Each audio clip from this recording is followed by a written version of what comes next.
Victoria കോളേജിന് മുന്നിൽ നിന്ന് പാലക്കാട്ടെ കോട്ട പിടിക്കുമോ ഇത്തവണ BJP? വിരിയുമോ താമര? എന്താണ് ഫലസൂചനകൾ വന്നു തുടങ്ങിയോ? പോസ്റ്റൽ ബാലറ്റ് കൗണ്ടിംഗ് തുടങ്ങിക്കഴിഞ്ഞു. അഖിൽ പാലോട്ട് മഠം. പ്രദീപിള്ള, പാലക്കാടൻ കാറ്റ് ആർക്കൊപ്പമായിരിക്കുമെന്നത് അറിയാൻ ഇനി നിമിഷങ്ങൾ മാത്രമാണ്. പോസ്റ്റൽ ബാലറ്റിലെ വോട്ടെണ്ണൽ ആരംഭിച്ചിരിക്കുന്നു എന്നത് തന്നെയാണ് നമുക്കിപ്പോൾ അറിയാൻ സാധിക്കുന്നത്. ബാലറ്റ് ഓരോ നിമിഷത്തെയും വോട്ടെണ്ണലിന്റെ വിവരങ്ങൾ നമുക്ക് അതിവേഗം തന്നെ പ്രേക്ഷകരിൽ എത്തിക്കാൻ സാധിക്കും. നമ്മുടെ വോട്ടെണ്ണൽ കേന്ദ്രത്തിനകത്ത് അരുൺ ആലത്തൂരുണ്ട്, പുറത്താണ് ഞാനുള്ളത്. എന്തായാലും ഇവിടെ എല്ലാ മുന്നണികളുടെയും പാർട്ടി പ്രവർത്തകരൊക്കെ തന്നെ ഇവിടേക്ക് വന്നു തുടങ്ങിയിട്ടുണ്ട്. നേരത്തെ അല്പസമയം മുമ്പാണ് ഇവിടെ UDFന്റെ സ്ഥാനാർത്ഥി രാഹുൽ മാങ്കൂട്ടം എത്തിയത്. വലിയ പ്രതീക്ഷയോടുകൂടിയാണ് രാഹുൽ അകത്തേക്ക് പോയത്.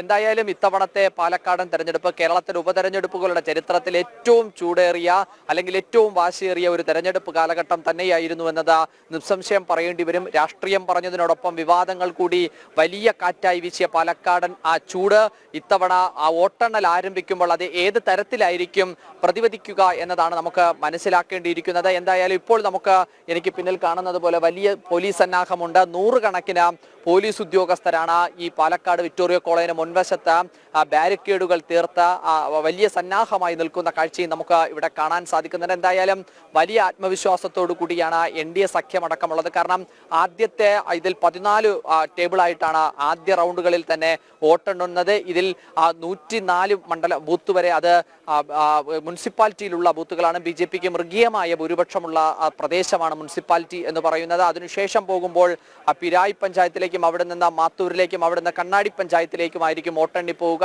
അവിടെയുമൊക്കെ കഴിഞ്ഞ തവണത്തെ പോലെ അല്ലെങ്കിൽ പോലും ഇത്തവണ വലിയ വോട്ട് വർധനവ് ഉണ്ടാകുമെന്നതാണ് BJP കേന്ദ്രങ്ങളിൽ നിന്ന് നമുക്ക് മനസ്സിലാക്കാൻ സാധിക്കുന്നത്. അതോടൊപ്പം തന്നെ LDF കേന്ദ്രവും കഴിഞ്ഞ തവണത്തെ പോലെയല്ല. ഇത്തവണ വലിയ രീതിയിലുള്ള ഒരു മത്സരം കാഴ്ചവെക്കാൻ അവർക്കും കഴിഞ്ഞിട്ടുണ്ട് എന്ന ആത്മവിശ്വാസം അവരും മുന്നോട്ട് വെക്കുന്നുണ്ട്. അങ്ങനെ മൂന്ന് മുന്നണികളും ഒരേപോലെ ശുഭാപ്തി വിശ്വാസത്തോടെ മുന്നോട്ട് പോകുമ്പോൾ ആരായിരിക്കും പാലക്കാടിന്റെ നിയുക്ത MLA എന്നത് നമുക്ക് വരും മണിക്കൂറുകളിൽ തന്നെ അറിയാൻ സാധിക്കും. ഇനി ഒരു പ്രവചനത്തിനും അതീതമായി വലിയ വിധിയായിരിക്കും പാലക്കാട് നിന്ന് ഉണ്ടാകാൻ പോകുന്നത്. വലിയ ആത്മവിശ്വാസത്തോടു കൂടി തന്നെയാണ് മുന്നണികൾ ഇപ്പോഴും പ്രതികരണങ്ങൾ. ജാർഖണ്ഡിൽ നിന്ന് ആദ്യ സൂചന, ജാർഖണ്ഡിൽ BJP നയിക്കുന്ന NDA 2 സീറ്റിൽ മുന്നിൽ, JMM 1 സീറ്റിൽ മുന്നിൽ. ജാർഖണ്ഡിലെ ആദ്യ സൂചന 81 സീറ്റുകളിലേക്കാണ് മത്സരം. 81ൽ 42 സീറ്റ് നേടുന്ന മുന്നണി ഭരണത്തിൽ വരും.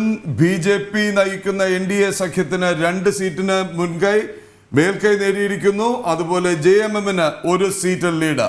മഹാരാഷ്ട്രയിൽ 1 സീറ്റിൽ BJP മുന്നിട്ട് നിൽക്കുന്നു.